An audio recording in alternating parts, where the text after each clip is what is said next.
royal fans have poured into the heart of London to experience the flag-lined roads, pomp-filled processions and, above all, brave an 8-kilometers-long line for the once-in-a-lifetime chance to bid adieu to Queen Elizabeth II, who died after an unprecedented 7 decades on the throne. And while they're here, they're packing hotels, restaurants and shops. Visitors crowding into central London from as far away as the US and India for the historic moment are giving a boost to businesses at a time when the British economy is facing a cost of living crisis fueled by the highest inflation in 4 decades and predictions of a looming recession. Read more. Prince William just inherited a 685-year-old estate worth $1.7 billion. This is the history.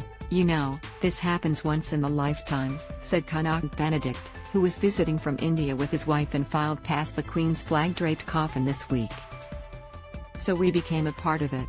The pomp and pageantry leading up to the funeral for Britain's longest reigning monarch underscored the royal family's power as a global attraction, from an elaborate military procession for her crown-topped coffin drawing live viewers around the world to piles of flowers filling up Green Park near Buckingham Palace and gift shops hastily churning out souvenirs commemorating the Queen's life as people clamor for mementos. Hundreds of thousands are expected to pay tribute to the Queen in the 4 days that her body lies in state ahead of her state funeral Monday, pushing up demand for hotel rooms in central London that in some cases have doubled in price.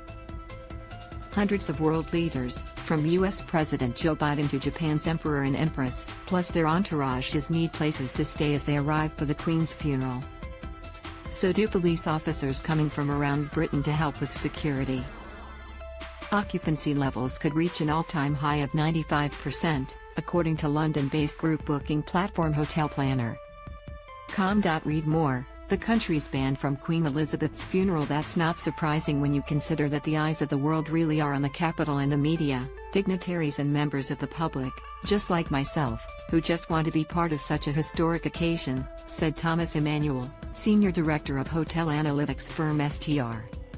All 35 rooms at the 2-star Corbico Hotel in London's Victoria neighbourhood, near Buckingham Palace, were booked, duty manager Riaz Badar said. Nowadays, rooms are full in this area, not only in our hotel but around all the hotels in this area, Badar said. On the Thames, the Riverside Cafe that's next to the kilometers-long, round-the-clock line for people to get a glimpse of the Queen's coffin, has been extremely busy, manager Zabis said. He's been opening 2 hours earlier than normal, at 7 a.m. We were busy like this when the Queen Mum passed away in 2002.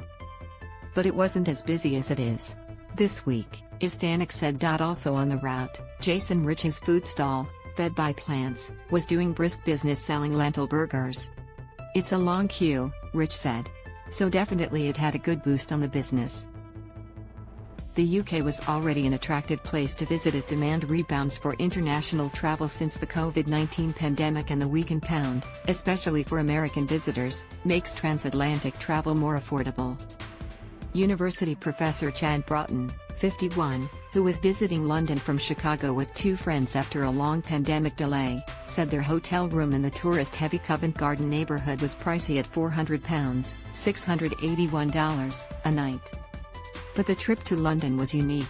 Seeing all these people queued up, seeing the reaction on BBC and just feeling this, you get a sense of how important it is to the people here, he said. Plus, costs were offset by the currency's fall, friend Josh Walsman said. We've found everything to be a pretty surprising value, Walsman, 51-year-old musician, said as they walked by Westminster Hall, where mourners inside paid homage to the Queen and tourists outside snapped photos on streets closed to traffic. Walsman said they went to a Champions League soccer match, had tickets for a play and a dinner reservation at the upscale Cinnamon Club Indian restaurant. We've been mostly spending our money at pubs, he said. The conversion rate has meant that each time a bill comes, it's like, oh, I thought it was about 30% more. The pound briefly slumped to a 37-year low against the dollar on Friday after UK retail sales volume slid more than expected in August, a fresh sign of economic weakness. The British economy is reeling from rising energy prices spurred by Russia's war in Ukraine, driving the worst cost of living crisis in a generation. The government said it will cap energy bills for households and businesses, but prices are still painfully high. Inflation is the highest in the group of 7 economies, at 9%. With that backdrop, the money being spent by visitors offered a glimmer of hope.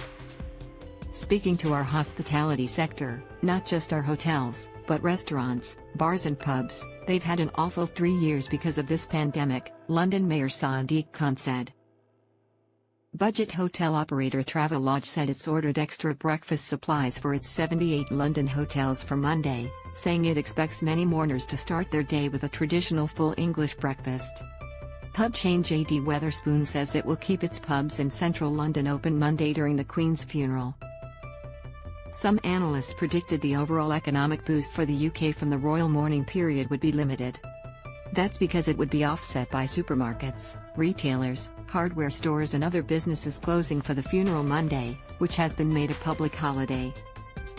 However, renewed interest in the royal family could give an extended boost to the travel and tourism industry, said Tim Henschel, co-founder and CEO of Hotel Planner.Com. Yes, short-term, the bank holiday will probably cut down productivity a little bit, Henschel said. But the overall momentum that the UK is going to gain from all the tourism that's going to flock here over the next few days and then over the next few months will far outweigh the short-term loss,